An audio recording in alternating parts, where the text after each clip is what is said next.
Hey, it's Jake Mace with JakeMace.com, and I'm here in San Francisco, California, in Golden Gate Park, and I'm here with Matthew Lee from the Tao of Kung Fu YouTube channel. And I've been to China many times in my life, and I studied abroad for a semester in China in college with Duke University.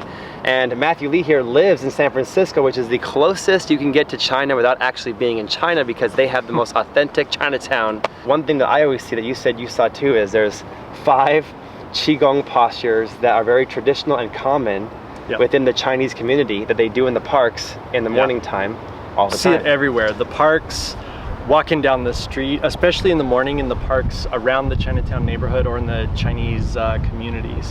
I've seen in the airport, like after a long flight and stuff like this, and they're not just doing it, they're onto something. It's good for circulation and waking up the body and keeping the body healthy and loose. Even in the famous Bruce Lee interview you've seen where he says, "Be water, my friend," he gets up in the interview and demonstrates a few of these moves. So we're gonna show you the 5 moves right now. So these Qigong postures look a little bit eccentric and they look a little bit goofy, but they give you movement, they allow you to breathe and allow you to wake up naturally with the earth, as opposed to lifting heavy weights first thing in the morning. So the first pose, we're standing in a good stance, and we just begin to kind of bend the knees and swing the arms back and forth this way, using the legs, the knees, and bringing some mobility and looseness to the shoulders. So deep breath in, breath out. Breath in, breath out.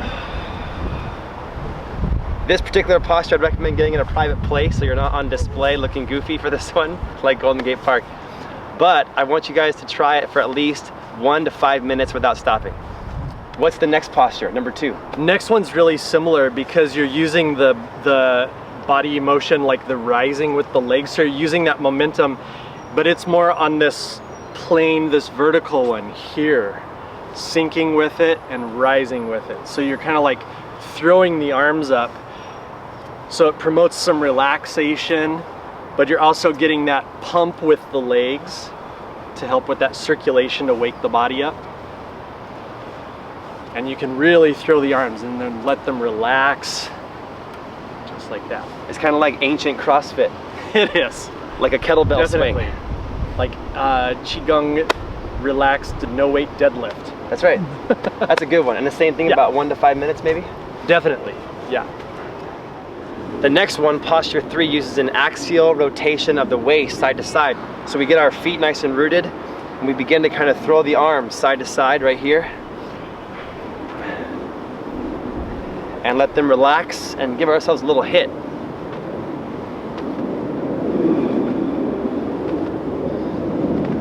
My wife Pamela, filming right now, thinks that we look ridiculous.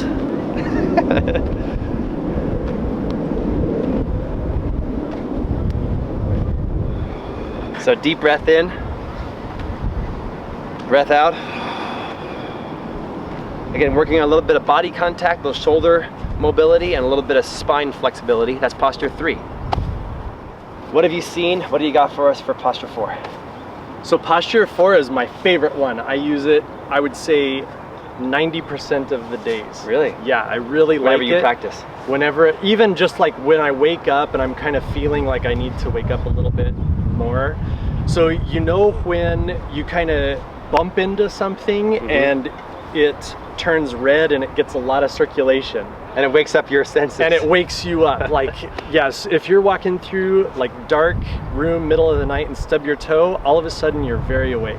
Right. So this is kind of a lesser, more mild version of that, where you use like a cupped palm and just kind of lightly tap.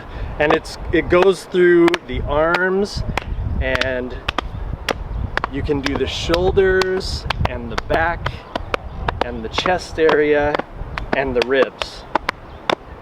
And you can even take this to where you're going down the legs. And it just helps like promote a lot of circulation and get a little shock in the system and get the whole body nice and awake.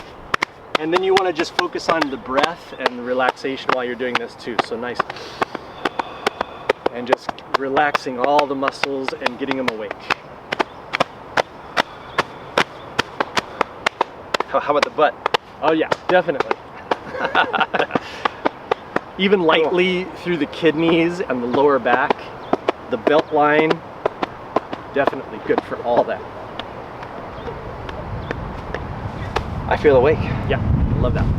And lastly, it's my favorite Qigong posture because my experience when I was in Beijing as a 19-year-old, and I saw a woman who was probably almost 70 years old in a park doing Qigong at dawn, and she was doing this pose for 45 minutes in a row, uninterrupted, and I was amazed at how much tenacity and strength she had. So it's the holding ball. It's standing in a nice, strong, maybe shoulder width stance with rooting through the feet and the legs that feels very tree-like, very solid and strong. And so even though the legs are strong, the body is soft and the arms are in front of you as if you're holding a ball. And notice how our elbows are bent and we have shoulders dropped. And for me, I work on a nice deep inhale and then a slow exhale. And I also try to picture in my thoughts a scene from nature that's very pleasant. And then try to listen to the sounds around me, like wind, trees, birds, and things from nature.